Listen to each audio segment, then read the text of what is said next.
Being single can be brutal, but why should the couples have all the fun? You've got freedom, you've got peace, and you've got Dell Cove Spices Better Off Single popcorn kernels. Tonight, it's just you, your boys, and some snacks that won't ask you to turn the heat up. Today, we're making a popcorn flight board. 3 funky flavors perfect for sharing with your boys. Let's get into it.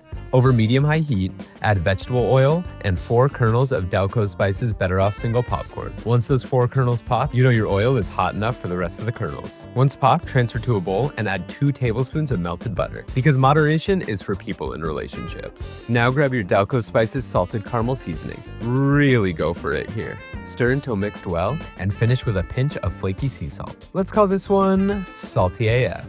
Pop another fresh batch of popcorn, then preheat your oven to 300 degrees. Toss your fresh popcorn in 3 tablespoons of your favorite hot sauce and bake until crispy, longer than your last situationship, about 10 minutes.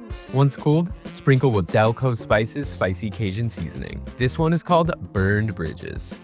Last, but certainly not least, pour some melted butter over a fresh batch of popcorn. Sprinkle with some Dell Cove Spices Buttery Garlic Seasoning and top with a heavy hand of Dell Cove Dough Pickle Seasoning. If this is too much dough for you, I kindly ask you to dill with it. Now we're going to transfer all 3 flavors to our large cutting board. And there you have it. 3 tasty popcorn snacks that go quite nicely with good company. Here's to self-love and not having to miss Sunday Night Football. For more recipes, gourmet popcorn kernels, seasonings, and more, check out DellCoveSpices.com. Because unlike your ex, we won't ghost you.